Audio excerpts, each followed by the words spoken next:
다 함께 묵상하시면서 종료주일이자 고난주일 예배 드리도록 하겠습니다.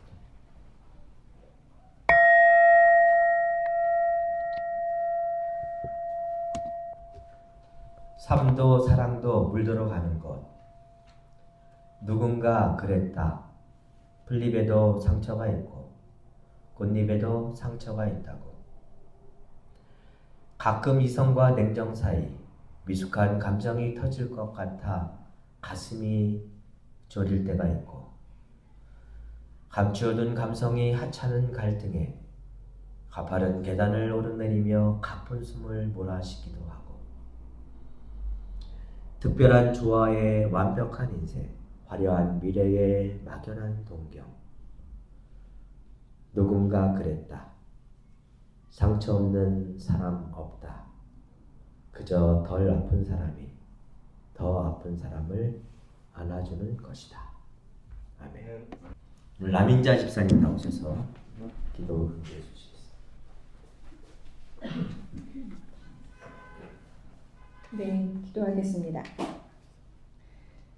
겨울이 가고 새봄이 왔습니다. 겨울에 입었던 옷들을 정리하고 봄날에 입을 옷들을 꺼내 놓았습니다. 추위로 인한 긴장으로 움츠렸던 마음도 펴게 되고 따스한 봄날이 주는 행복감이 더해지고 있습니다. 며칠 전 우연히 접한 지인의 기도문이 제 마음을 움직였습니다. 오늘은 매일매일 순간순간 또는 뉴스를 볼 때마다 기도를 한다. 전쟁, 화재로 죽거나 고통받는 사람들, 꽃을 보며 나만 행복해하는 게 미안하고 미안하다. 나만 마음 편한 것 같아서 이 순간에도 고통받는 이들을 위해 기도한다. 평범한 다수가 정의를 되찾을 수 있기를. 이 기도문을 읽은 후 정의에 대해 생각을 해보았습니다.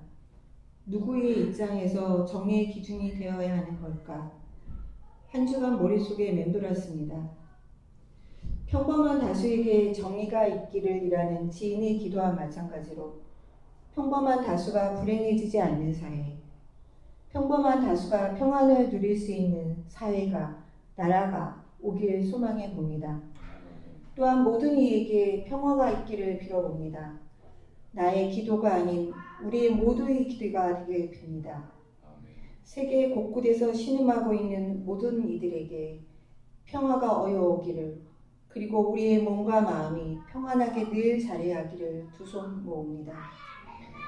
예수님의 고난과 죽음을 묵상하며 부활의 예수를 기다리는 종려주의 시작입니다. 한 주간도 그리스도인으로서의 삶을 기억하며 겸손한 마음으로 가까이에 있는 사람에게 친절하고 말로 사람을 아프게 하지 않는 시간을 보내게 하시고, 맑고 밝은 웃는 부활의 예수를 만나는 시간을 갖게 해주십시오. 아멘. 동력인이 함께 모여 자주 부르는 찬양의 노랫말처럼 살아가는 모든 시간이, 그리고 매 순간이 당연한 것이 아닌 은혜였음을 알게 해주시는 예수님의 이름으로 기도를 드립니다. 아멘. 저는 처음이자 마지막이라고 하셔서 강제로 제가 너무 놀라가지고 오늘이 고별 설교였던가 이런 생각을 잠시 했습니다. 오늘 말씀의 제목은 목적지라는 주제로 요한복음 21장 1절에서 17절까지의 말씀을 가지고 왔습니다. 언제나 예수 그리스도의 걸음과 발맞춰 걷는 저와 여러분들이 되시길 주의 이름으로 늘 기도합니다. 요즘은 이제 내비게이션이나 휴대폰에 있는 모바일 지도 없이 어딘가를 이동한다는 게 잘 상상되지 않는 세상인 것 같습니다. 저도 이제 늘 아는 길을 오고 또 교회를 올 때에도 고작 20분밖에 걸리지 않는데 내비게이션을 꼭 작동시켜서 이동하게 되더라고요. 내가 어디로 가는지, 그 길이 얼마나 걸리는지, 어떤 길을 이동해야 더 빨리 갈 수 있는지를 딱 알아채게 이렇게 알려주는 내비게이션이 없으면 길을 잘 못 가는 것 같습니다.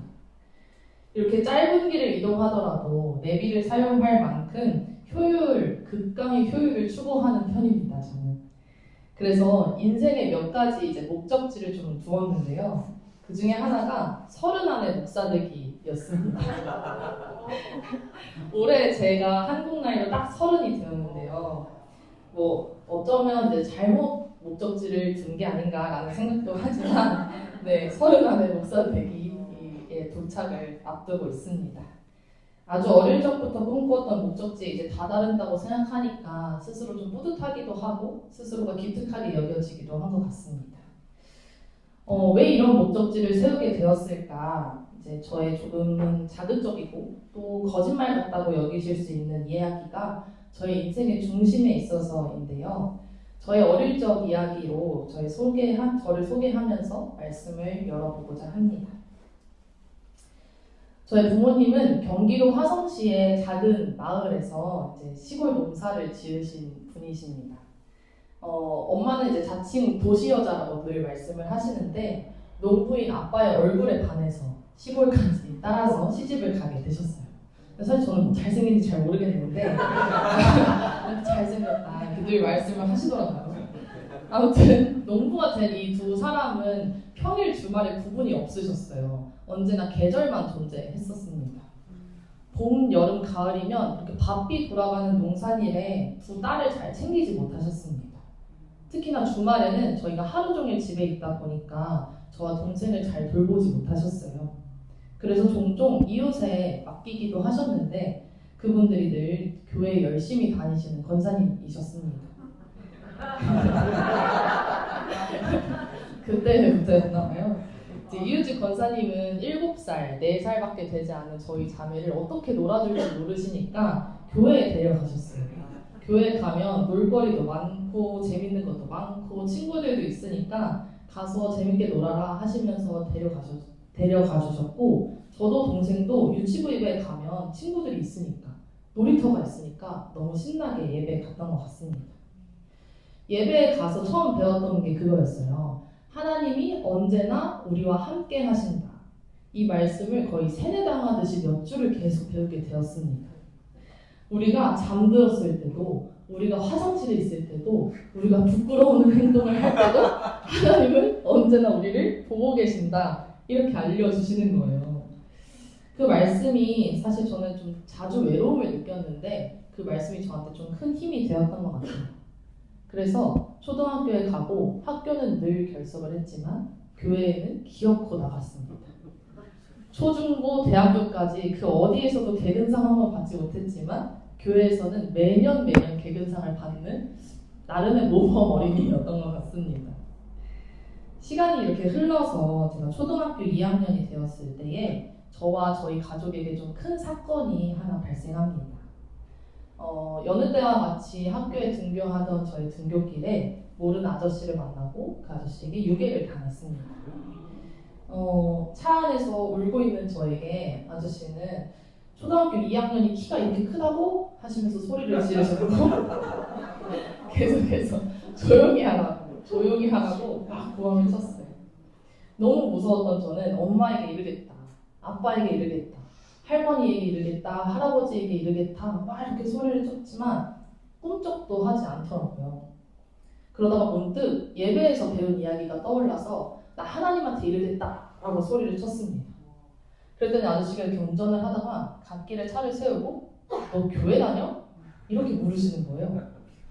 그러면서 본인도 교회 다닌다고 말씀을 하시는 거예요. 그러더니 차를 돌려서 저를 학교 앞에 다시 내려주었습니다. 고민해보고 다시 올 테니 내일 여기서 만나자.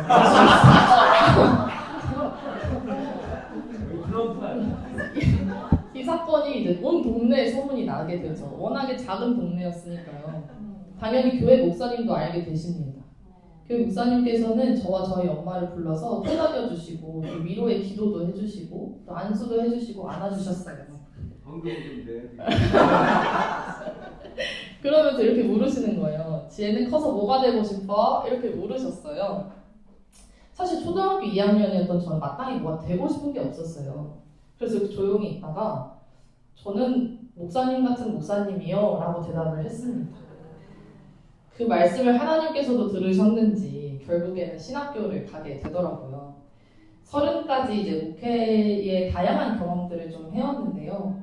가끔은 그 어린아이의 가벼웠던 말씀을 기억하신 하나님이 원망스럽기도 했습니다. 안수를 좀 코앞에 두고 있으니까 이제는 원망보다는 저 스스로에 대한 뿌듯함, 기특함, 그리고 하나님께 대한 감사함으로 조금씩 채워지고 있는 것 같습니다. 아마 몇 주 후면은 제가 목사가 될 것 같은데요. 목적지는 분명히 세웠지만 가끔은 길이 사고가 나기도 하고 정체가 되어서 수습하면서 이 길을 좀 뚜벅뚜벅 걸어왔던 것 같습니다. 그러니 저는 사실 어떤 목사가 되어야겠다라는 그 체험은 비어 있는 것 같아요. 그저 빨리 가는 것, 30 안에, 시간 안에 도착지에 도착하는 것을 목표로 했던 삶이었습니다. 이제는 조금씩 동력 공동체와 함께 이 시간을 채워갔으면 좋겠다는 마음이 드는 것 같습니다. 이 마음으로 본문을 찾던 중에 예수 그리스도의 목적지와 그리고 목적지까지 오신 그 걸음을 다시금 생각하면서 오늘 말씀을 읽게 되었는데요. 오늘 본문은 예수가 십자가에서 죽으시고 부활하신 후에 다시 제자들에게 찾아오시는 이야기입니다. 부활한 예수는 조용히 마리아를 만납니다. 그리고 제자들을 만나서 자신의 부활을 알립니다. 따랐던 리더의 죽음으로 절망해 있던 제자들에게 약속한 대로 그는 다시 오셨습니다. 그들의 절망을 다시금 희망으로 바꾸고자 했습니다.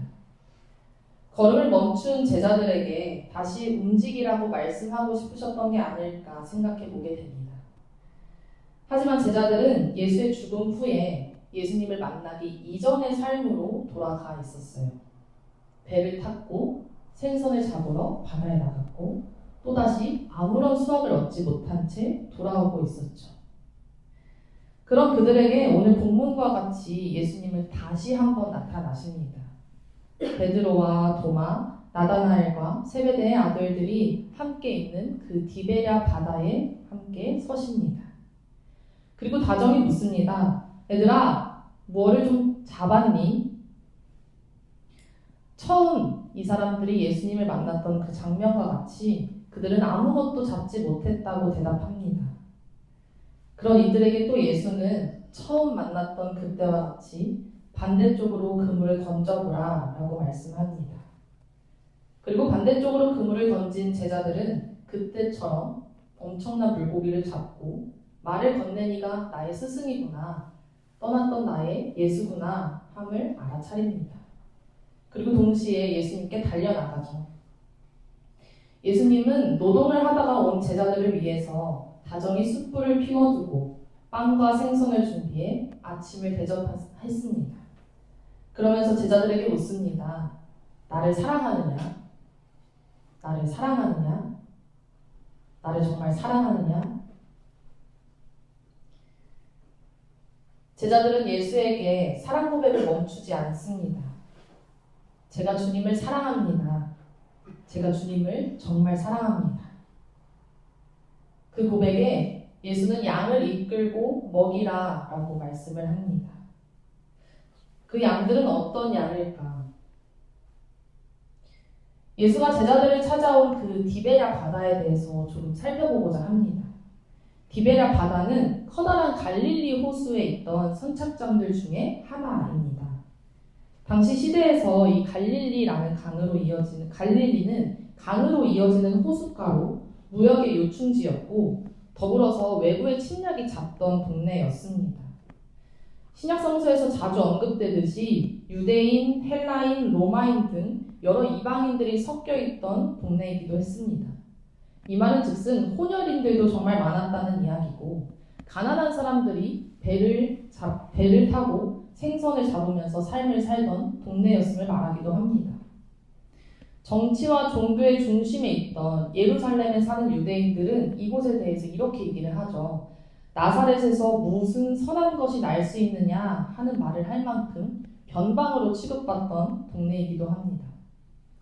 그 갈릴리, 예수가 다시 제자들을 찾아온 디베랴 바다, 그곳은 이전에 예수께서 오병이어의 기적을 보이셨던 자리이기도 합니다. 5개의 빵과 2개의 물고기로 5,000명의 사람을 먹이신 그 기적을 베풀었던 자리지요. 5개의 빵, 2개의 물고기, 오병이어라고 불리우는 이 기적 뒤에는 5,000명의 사람들이 모여 있었습니다.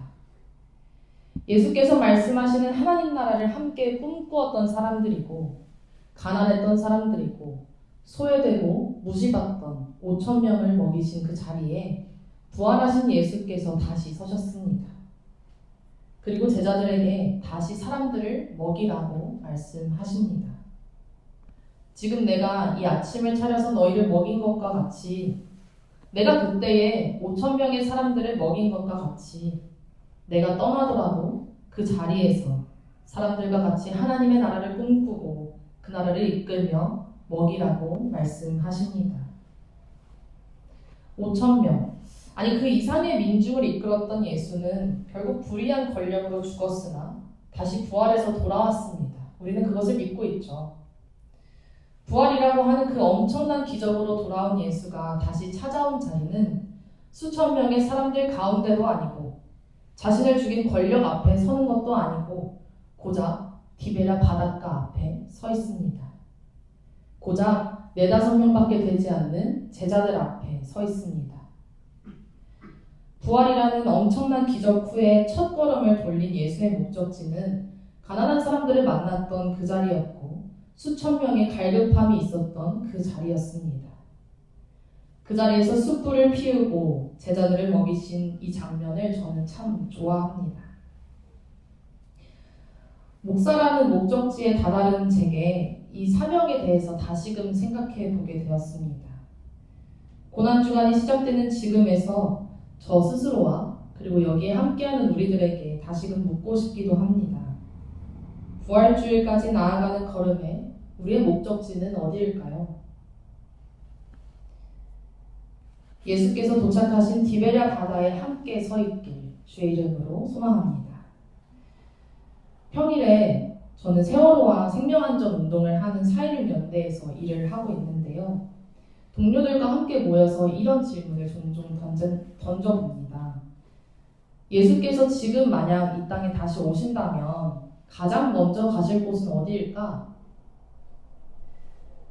장애인 차별철폐 운동을 이어가는 동료들은 시설에 갇힌 장애인으로 예수가 다시 태어날 것 같다고 말합니다. 퀴어 운동을 하는 동료들은 삶을 마감한 퀴어 벗들 곁에 퀴어한 예수로 다시 태어날 것 같다고 말하고, 주거권 운동을 이어가는 동료들은 예수는 쪽방촌 골목에서 다시 태어날 거라고 이야기합니다. 여성운동의 동료들은 성폭력 피해자들 사이에 여성으로 함께 서 있을 거라고 이야기합니다. 저는 그 고백 가운데서 재난참사로 허망이 삶을 잃은 이들 곁에 예수가 서 있을 것 같다고 고백합니다. 우리의 고백이 모두 다르더라도 그 고백이 모두 예수가 불을 피우고 아침을 준비하고 있는 디베랴 바다가 목적지가 되기를 바라봅니다. 저 또한 그 목적지로 나아갈 때 빠른 길, 빠른 시간도 중요치 않음을 기억하겠습니다. 그 목적지에서 함께 불을 피우고 함께 아침을 준비하는 우리가 되었으면 좋겠습니다. 그리고 이미 디베랴 바닷가에 서 있는 여러분들을 존경하고 또 사랑합니다. 언제나 그 길에 겉으로 함께 서 있길 주의 이름으로 간절히 기도합니다. 말씀을 마치겠습니다.